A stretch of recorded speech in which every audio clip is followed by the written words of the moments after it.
it just is really important to just start talking about mental health.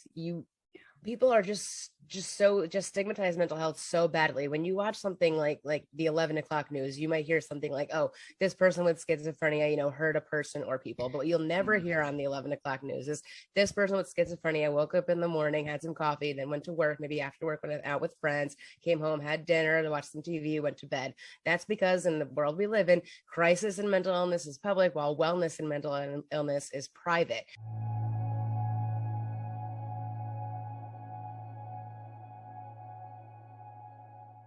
Hey, welcome back to Normalize the Conversation. Today I'm here with Mashable Hammer, the founder of Schizophrenic.NYC, a mental health clothing brand, and a schizophrenia activist living in New York City who wants to change the way that New Yorkers perceive people with mental illness. Mashable, you are absolutely amazing. Thank you so much for joining me today. How are you really? I'm good. Thank you. Thank you for having me. I'm doing all right. Yeah. I am so excited. So first of all, tell us a little bit more about your clothing brand and what inspired you to start it. Sure. All right. Yeah. Schizophrenic.NYC was all started by me, schizophrenic New Yorker. Just one day I was just on the subway. I was riding down the subway train, and I kind of had this way of like talking to myself, and my roommate would always call me out like, oh, you're talking to yourself. I had this like way of moving my arms, and I'm on the subway and I looked on the subway train and there's a homeless guy doing the exact same thing that I do. And I thought to myself, what's the difference between me and this guy? Because why aren't I homeless? And I was like, if I didn't have the support of my family, friends, and doctor, I could be homeless just like him. And then I kind of realized I wanted to do something that, give back to the homeless community of mental illness, just something that can make a difference. And it kind of just happened. And that's what I did. I love that. You really are making a difference and eradicating the stigma on mental illness, because it does prevent so many people from reaching out for help and for getting the help they deserve, on top of the lack of resources that are available. But why was it so important for you to start this conversation and to normalize it? It just is really important to just start talking about mental health. People are just stigmatize mental health so badly. When you watch something like the 11 o'clock news, you might hear something like, oh, this person with schizophrenia, hurt a person or people. But what you'll never hear on the 11 o'clock news is this person with schizophrenia woke up in the morning, had some coffee, then went to work, maybe after work went out with friends, came home, had dinner, watched some TV, went to bed. That's because in the world we live in, crisis and mental illness is public, while wellness and mental illness is private. That's why we need to just share our stories, let everyone know that we have mental illness, we live completely normal lives, and just let everyone know that we're, it doesn't let you get in the way of just living a normal life, and you can be completely, successful, capable, and a person that's totally normal, whatever normal is, and just have a mental illness, and just get rid of all those horrible, nasty stories all the time. If you just hear the bad stories, you're just going to think that it's a bad thing. Let's just normalize mental illness. I love that you said that, because I recently read a study, I think it was done about a decade ago, on psychiatryonline.org, where they looked at characters who were depicted with schizophrenia. 83% displayed violent behaviors, and about 1/3 of them were homicidal. So the media has really played this role in creating this myth that an individual with schizophrenia has to be dangerous. They have to be violent. So I would love to debunk that right here, right now. In your experience, what has it been like living with schizophrenia? Well, I mean, schizophrenia is never fun. I wouldn't call it a fun time, but I mean, it has its challenges, but it's not, you're definitely not homicidal like that. I wouldn't agree that it's homicidal, but that's what the media makes it out to see. I mean, there's one movie I've seen called The Roommate, and for a while, this girl played by, I forget her name, whatever it was, and she goes crazy. She wants to kill people. She rips out a girl's belly button ring, and they go through her stuff. They find her medicine, and it has brand name. It's the right name, and it's the medicine that I take at night. And I'm like, great. So if I stop taking my medicine, am I going to go crazy and start killing people? And then the other day, I'm watching Pom Pom Cheerleader, some Lifetime movie that I found on Amazon Prime. And they're like, what's going on with her? They find her medicine. She hasn't been taking her medicine. And it's the medicine that I took while I was in college. Like, why do we keep using brand names in movies? And how come every time I'm watching a movie where a person stops taking their medicine, it's the medicine that I've taken in the past or the medicine that I take now? And it's just like, hello, why does this keep happening to me? But it happens because it keeps showing what? If you're schizophrenic and you stop taking your meds, you go crazy and you start killing people? Like, why does this keep happening in movies? This needs to stop. And it has to stop being the medicines that I take. Like, stop this. It is ridiculous that they use the brand names too, because think about all the people who are afraid to get on the medication, right? They don't know if they should or not, and that's the medication that's recommended to them. And they think, oh my goodness, if I miss a dose or if I miss 2 doses, I forget, I'm traveling, I don't have it with me, I'm going to end up killing someone. I can't do this. I can't take it. They're really perpetuating this. Exactly. So of course I'm watching it with a friend, right? The first time, and they're like, oh, so if you don't take your nighttime medicine, that means you're going to go homicidal. And I'm like, no. Oh my goodness. It blows my mind that the media has portrayed it in a way that is so difficult to make people want to reach out for help. Just not even the fact also that it's often so done wrong, but you're making it so much harder for someone to want to get help. And when they get the diagnosis, that feels terrifying.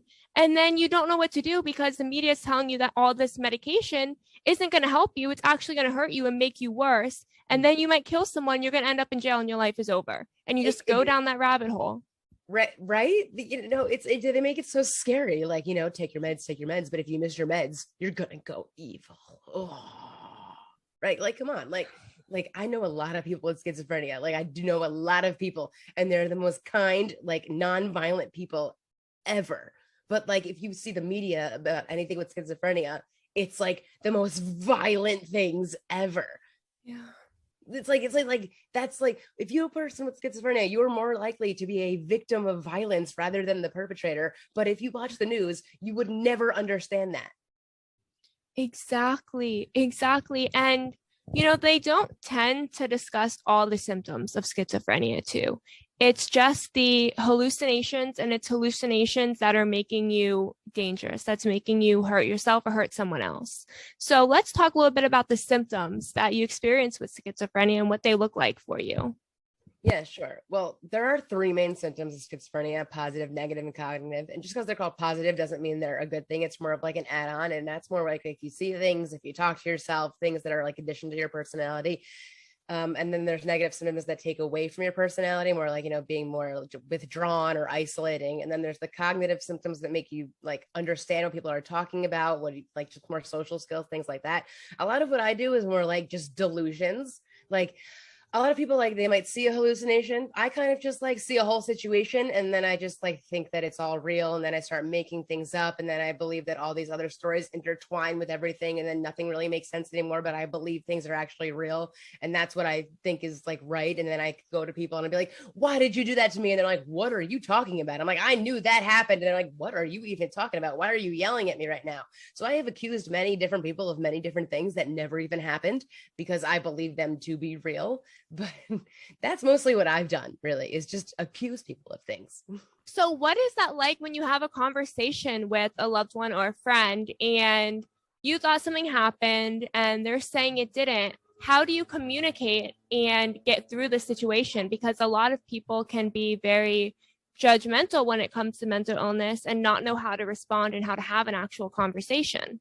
Oh, it usually doesn't go well. They just tell me that it's my schizophrenia and that I'm wrong and that I need to practice what I preach and understand, that like I'm an advocate. So why don't I see it in myself as well? And I say that delusions are this. No, why don't I realize that I'm being delusional, blah, blah, blah, blah, blah. So it usually doesn't go well. But if I have somebody to back up my story with me, that's very handy. So I like to have a backup plan usually. Bring somebody with me around a real situation and be like, no, I have a backup. See, they were there too. You did say that to me. It's real. I love that. And what does that feel like, though, when someone goes straight to blaming your mental illness? I know for me, when someone's like, oh, you're just being bipolar, I'm like, no, but I'm genuinely feeling this way. And just going straight to, that's your mental illness, I can't deal with that right now, often makes me feel like I don't want to say that my mental illness is my identity, but that I myself am not good enough because of it.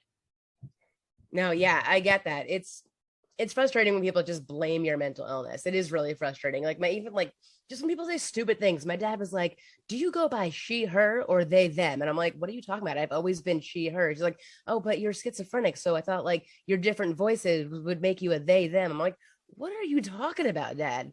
Like, what are you talking about? Like just like the stupid things that people say are just so dumb. Like, I don't know why I'm talking about my dad, but he's also says just dumb things like, don't you have to take a road test much like quicker than other people take road tests because you might see things? And I'm like, what are you talking about? I take a road test just like everybody else.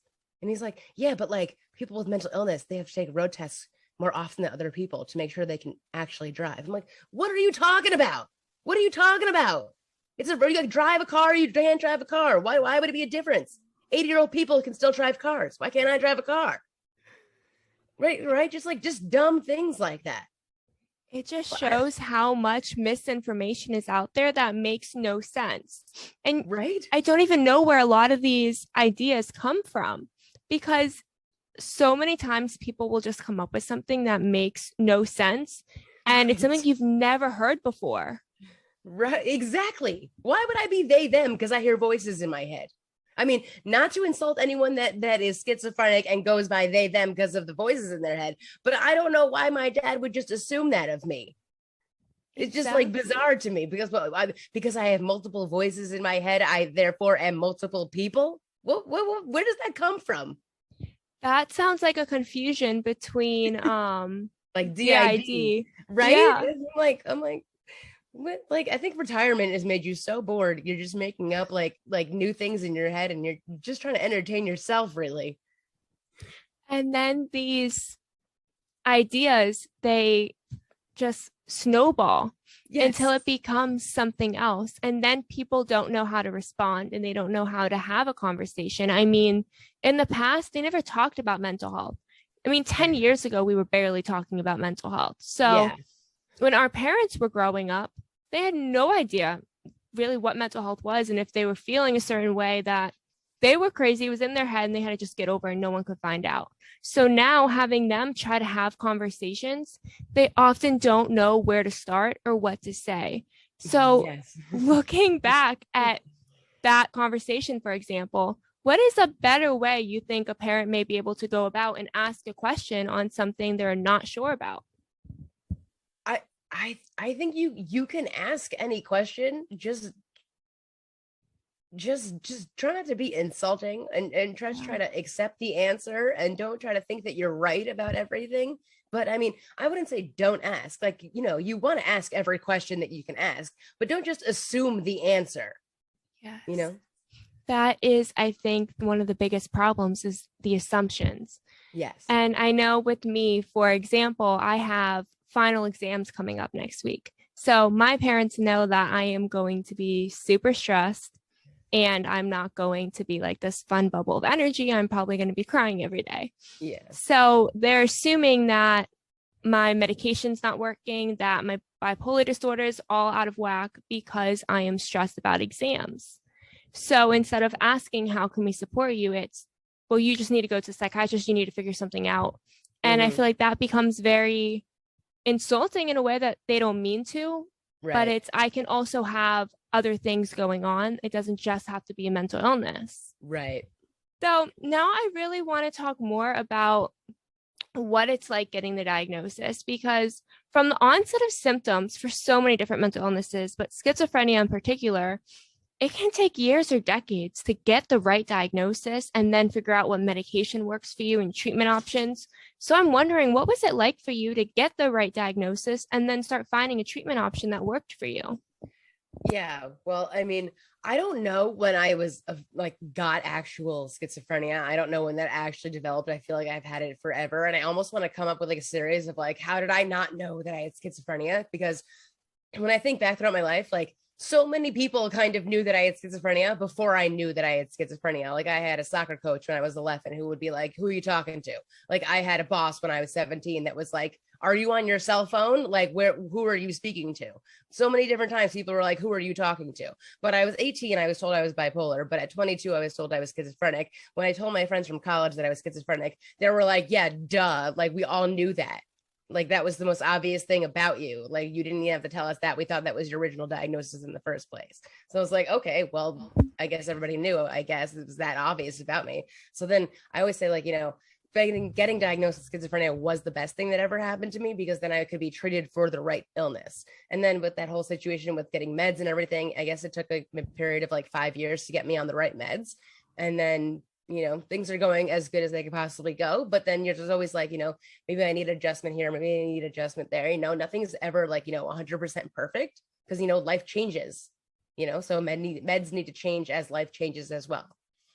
Exactly. And when you were diagnosed with bipolar disorder, did you know that that was not the right diagnosis for you? And did you continue to go back trying to find it? Or was it kind of accidental that you did get the right diagnosis later on?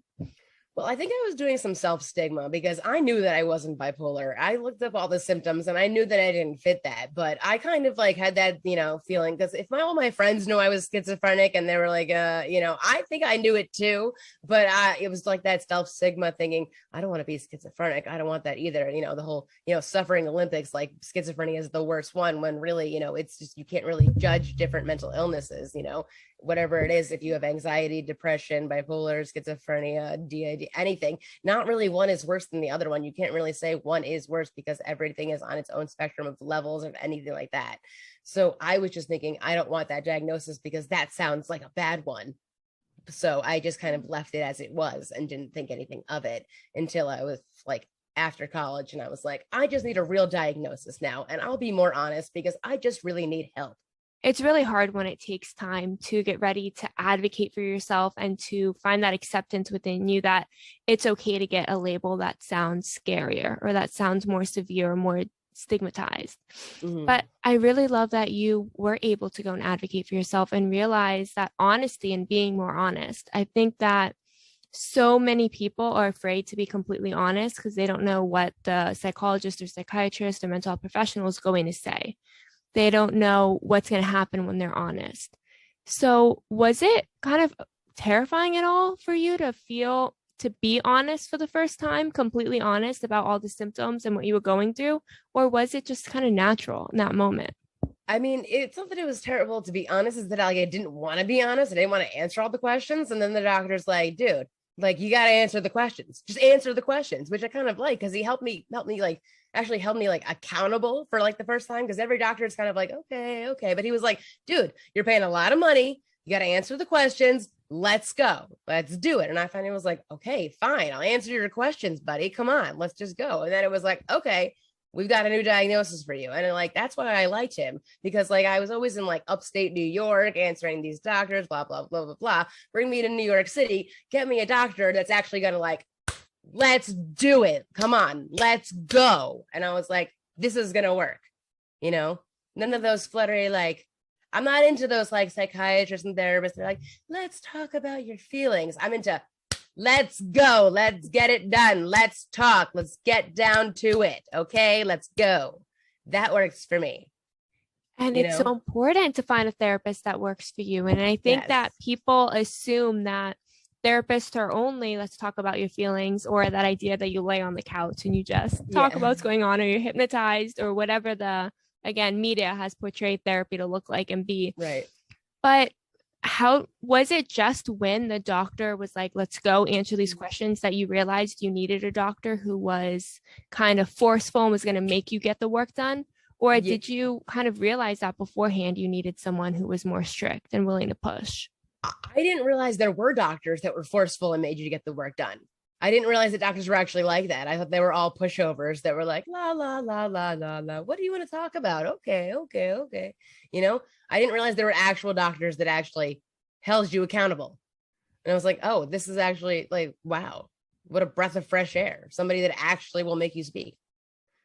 Exactly. And I think that it's one of the biggest problems when we go to therapists. We don't know what kind of therapist we're looking for. And then we find one who does kind of is that more pushover personality, like you said. And then we think, well, this doesn't work for me. That's it. I'm never going to go back to therapy because I don't need someone to sit there and ask me how I'm feeling. I can ask myself how I'm feeling.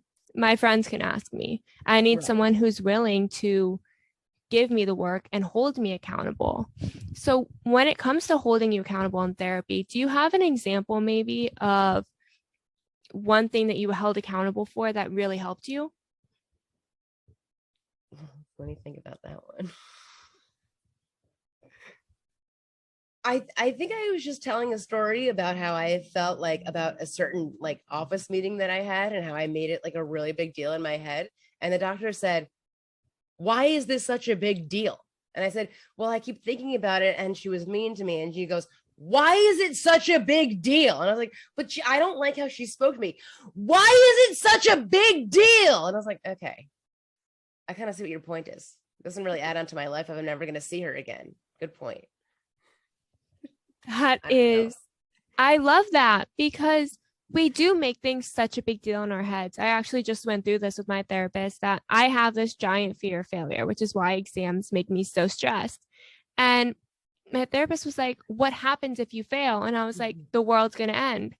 Like nothing will ever work out for me. Like that will be it. I'll never get a job. I'll never just do anything." And my therapist is like, "No, what's going to happen?" I was like, "The world is going to end." And I just kept going down this rabbit hole of all these terrible things that could happen. And my therapist again just kept asking me, and she's like, "No, if you fail a test. If you fail class, you retake the class. The world is literally not going to end. And sometimes you need someone to push you and force you to say it over and over again and force you to realize that it is a much bigger deal in your head than what's actually happening. But that forceful push is so important." Yes. For somebody actually putting it in your face of like, what's the big deal? Why are you blowing this up to make it like a huge blimp and it's so gigantic and what it's going to follow you around for the rest of your life? Like, no, it's not that big a deal, right? Like your test, you could retake the test, right? You could do it all again. Might suck for now, but it could always be retaken. Or for me, like I was never going to see that person again. So what is the big deal? Right? Exactly. And then, when we first spoke, one thing that we really, really connected on was the labels and people wanting to get rid of labels. And you were talking about how it's not a big deal to have labels. Labels can actually help us feel that we're not alone, to know that what we're going through has a name. Can you talk more about those labels and your opinion on them and perspective? Yeah, well, the thing that I have a problem with is that everyone, like, I call my business Schizophrenic NYC. And when I first had it, people had like this really big deal about it. Like, oh, that is a label, right? That's a label. You just say person with schizophrenia, don't say, it has to be person first language. It has to be person first language. And I just think the whole person first language debate really is kind of ridiculous, because if you took all the money from your person first language debate, campaigns and, thought about all the people that have a mental illness that are freezing to death and dying under bridges, and took that and helped those people, we could save so many people's lives, because that person that's dying and freezing to death under a bridge doesn't care if you call him a person with schizophrenia or a person who's schizophrenic, they don't care. They just need help. So that's the whole thing. We don't need person first language all the time. People go by identity first language, like myself. So I think the argument is just kind of ridiculous. Like, person is bipolar, person has bipolar, person, whatever, like whatever. A person has, person is, person, whatever. It's just the whole debate, the whole money thing. It's just a big waste of time. If you want to go by identity first language, go for it. But don't argue with me that person first language is the only way to go by things. It just doesn't make any sense to me, and it's a big waste of time. It is. And we're so quick to waste all this time and money trying to argue kind of useless points. I mean, I agree that saying a person living with bipolar disorder can help a lot of people not attach it to their identity. I agree with that. However, I don't think money needs to be spent trying to change the way that we talk about it. I don't think that money needs to be spent trying to get rid of the word mental illness and make it only mental health. I think that, like you said, money needs to be spent in activism, in action, in making things better. We're so worried about the stigma that can come around with a word and someone taking it personally, which the stigma is a big, big deal. But certain people, I think everyone, honestly, who has gone through the system, who has spent a fortune to take a medication that they need, who has not been able to access therapy or medication, or has come out in so much debt in a psych ward, who has become homeless due to their mental illness, I think they would appreciate action so much more. Yes, that is 100% correct. 100% correct. I remember one time at my pop-up shop and I just see a guy homeless walking down the street in hospital scrubs. I mean, Come on. Like, what happened to him? He was brought into the hospital. Obviously, he can't pay his bills. They just let him go. And it's ridiculous because I remember when I was in the psych ward, and because the hospital that I was brought to didn't have a psychiatric unit, I had to pay for an ambulance bill to get there. Then the cost of being there, and I found out how many people couldn't afford to be there and how many people were literally just getting thrown back out into the world and didn't have anywhere to go. There was nothing really set up for them. And that blew my mind. Someone literally either just tried to kill themselves or were at imminent risk to kill themselves. And our solution is take them away from the problems for 72 hours to a week and then throw them back in with no additional resources or help to get through it. That's absolutely ridiculous. Yeah. So like, it just goes like, where's the mental health funding even going? Exactly. Because it's not going to the right people. Like, people need help. There needs to be an outpatient. There needs to be something to help these people. Because just taking people in off the street, 72 hours, putting them back out, that doesn't do anything. Where's the funding? Exactly. Or even if like you have insurance, a lot of insurance, they'll cover 10 therapy visits a year. Who is that helping? 10 visits a year? That's not helping anyone. At that point, you're just building rapport. Yeah. You are still building rapport, usually, very likely 10 sessions in. So no real change is happening. I think that the way insurance companies deal with it just proves that people think therapy is going to fix you immediately. They think that 10 sessions, you're healed, everything's good. And that's not the case. I know. I want whoever made that rule needs to go to therapy and find out why that's wrong. I agree. I think that anyone who's fighting mental health funding needs to go to therapy and find out why they're so against providing more resources for people. Yeah. A lot of people in Congress need to go to therapy. But you know what? They recently passed the 988 bill where they're taking the 1-800-273-8255 and they're making it just 988, and that goes to National Suicide Prevention Lifeline. There's not enough funding to implement that. This is due in a couple months. If this is supposed to be a nationwide change, and so many states don't even have the funding for it. I know. I've heard about that because I'm working with Sound Mind Live. They're doing a music concert in Central Park, and a big part of their thing is 988. So first we were going to make a shirt, and I'm like, okay, we're doing something with 988. And they're like, wait, no, we can't actually do it yet because the funding's not there yet. We got to wait until the whole thing is coming. And I was like, oh, okay. All right. We'll wait on that. Cause I was like, hey, what about not feeling great? Dial 988, right? Oh, I like that. Yeah, you like that? That's a good one, right? That's coming soon. I love that. But yes, the funding. And it is ridiculous that it's not like it's just one state or a couple of states.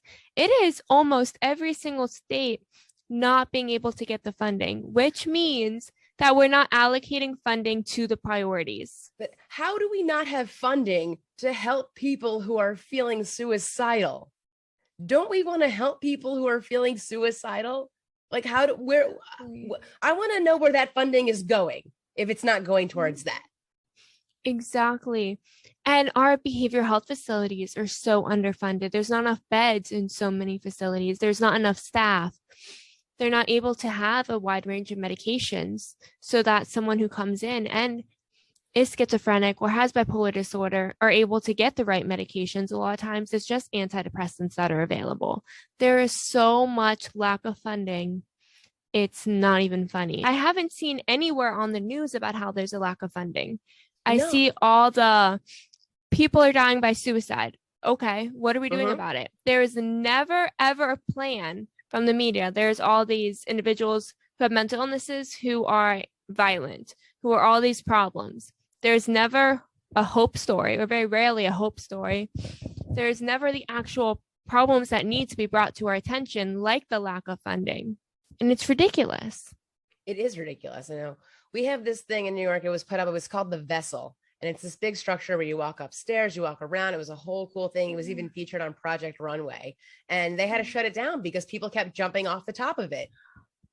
It Wow. over and over and over again. And then they put in, you have to go in with a buddy. And then they made it, you have to go in paid, because it used to just be free. And then even paid with a buddy. A boy went up there with his family, who's 14 years old, and just jumped off the top of it. And then they had to close the vessel. Nobody is allowed on the vessel anymore. But nowhere in any of the reporting of any of the suicides from the vessel was anything for suicide prevention. Nothing. You would think that this is happening in the city. This is happening at a new structure that was built. You would think that anything outside the vessel would be people campaigning for anything for suicide prevention, but there's not. They just closed the vessel. That's what they did. No one wants to do preventative measures, is what I've really realized, is that we're so reactive and our reactions are still not good enough. Our reaction is, like you said, close it down. Now people can't jump off this building. Problem solved. That's not solving the problem. People are still suicidal. Yeah. Yeah. It was like, go with a buddy and you have to pay to go up. They thought that would stop the suicides. Didn't. Now it's closed. Of course it's not going to stop the suicides. If you want to die and you're going to do it. Exactly. And you're going to jump off. You don't care how much money you spend to get to that point. It was $10. I'm just saying. I'm just saying, when I was like, it was not money. It was only $10. But I went on there when it was free. Yeah. Ooh. So it's going to be like those history, like people that actually got to go on the vessel, you know? It's just, I can't believe that there was no suicide prevention campaign, that there was no prevention coming out of that. I mean, how easy would it have been for them to have signs, call 1-800-273-8255. You are not alone. Help is available. Right. I mean, how much money they make in tourism from having things like that, being able to donate it toward resources and making things accessible. Exactly. You would think that $10 that they had to add to the going up there would have gone to suicide prevention, but instead it didn't. That is just... And then they were saying, we'll put a net up. We'll put a net up. If you have to put a net up, something's wrong. Yeah, it can't be so reactive. It can't be, let's prevent ourselves from having liability issues. It has to be, let's help people. I feel like there needs to be a huge protest or something at the vessel. You know, I'm going to look into that. I'm going to keep me updated on that. I will keep you updated on that. It is so important that we have these conversations, that we have conversations about resources. You know, you do a lot of conversations with people on the streets in New York City. What are some of the ways that you start these conversations? Oh, just any way possible. When you have a pop-up shop in New York City and you have a huge sign that says Schizophrenic.NYC, people are like, what in the world is this? You know, sometimes people have gotten mad. They'll be like, you know, is this a joke? What is this? And I'll explain that I have schizophrenia. And they're like, oh, you're very brave. And they just keep moving on. Or like people are like, oh, I love what you're doing. This is amazing. This is so great. People have come to me and they've just like cried. People have come to me, they've gotten angry. I've had like 2 young girls. They told me that their mother was schizophrenic, you know, so what's it like to have schizophrenia? And that put me in like, oh my God, how do I answer this question? You know, but it's just all kinds of reactions, all kinds of conversations. I've met people from all over the world. I've met like therapists from all over the world. Recently, I met a therapist from Colombia. She was like, oh, I love what you're doing. This is amazing. People with schizophrenia are having jobs like this. This is so cool. And what's always interesting is that people are like, oh, you're schizophrenic and you have this business. Wow, I love to see a successful schizophrenic person. And I'm like, I'm not the only one, but thank you so much. You know? It's so funny to me that people think someone with a mental illness can't be successful, that they Right? can't function, that their life is just over because of a diagnosis. And that shows how much lack of education, again, goes into the resources that are available for people. Right? Exactly. Exactly. It's just funny. It's just funny. It's also, it's like most of the time when I meet like a psychiatrist or a therapist or anything, and then I was like, oh, you're schizophrenic, they go, but you're medicated, right? And I'm like, yes, yes. They're like, oh, of course, yes, yes. All the time, all the time. Or they'll ask me, so like they'll be like, so what meds are you on? Like they always want to know. Because Wow. it's always weird when I'm speaking to like a doctor that happens to approach my booth. They come from a different point of view. It's very interesting. Yeah. So, for someone who might be in that situation or afraid to go to therapy to talk about it because someone may ask them, what advice do you have? You know, it's scary. You might feel a little paranoid about it, and you might feel a little like going like there people are trying to like get into your head, and you don't want people to really know what's going on. But I would say just go for it, because it was the best thing I ever did, because it got me on the right plan. So just jump in and just go for it. It'll be scary, but just it's something you got to do. Do it. I love that because so many people are afraid and they don't want to, and they don't know whether or not they should. And they have all these fears, all these intrusive thoughts in their head, all these paranoias, and knowing that, just do it. Just try and see what Yeah. happens. You have to get through it. And I think that also goes into the advice for people who want to start the conversation. Just do it. It's going to be terrifying, and you're going to have people who respond badly. And when you have someone who responds negatively or yells at you, how do you respond? How do you know how to kind of not fight back and cause the scene that kind of proves them right? You know, those situations, sometimes I just shut my mouth and I just wave them away. Like, all right, bye, bye. Like, you know, I've had like Scientologists approach my pop-up table, and they're like, no medication. I don't believe in that. And I just go, see ya. See you. Bye. Bye. Goodbye. Bye later. See you later. See you later. You know, I just try to ignore them. I try to ignore them, move on. It's New York City. You'll see one person one time and you might not ever see them again. So that's how it works. That is true. And not letting one voice or 10 voices drown out your own, I think, is really important to realize. There are 8 billion people in the world. I promise one person, 10 persons' opinions doesn't matter and doesn't define who you are. Mashable, you are absolutely amazing. How can our listeners connect with you? Sure. You can check out my website at www.schizophrenic.nyc, Instagram, schizophrenic.nyc, TikTok, schizophrenic.nyc, Twitter, schizophrenic.NY, and I think it's Facebook, Schizophrenic.NYC, and I think that's all the places you can find me. Oh, YouTube, Schizophrenic.NYC, actually, too. Check that out. You do have a great video I saw with WebMD that really shares your story and going through the day. I thought that was absolutely amazing, and I'm going to make sure to share that link with this episode. Oh, thank you. But Mashable, thank you so much for joining me and for all the advocacy and work that you're doing. Thank you so much. Thank you for having me.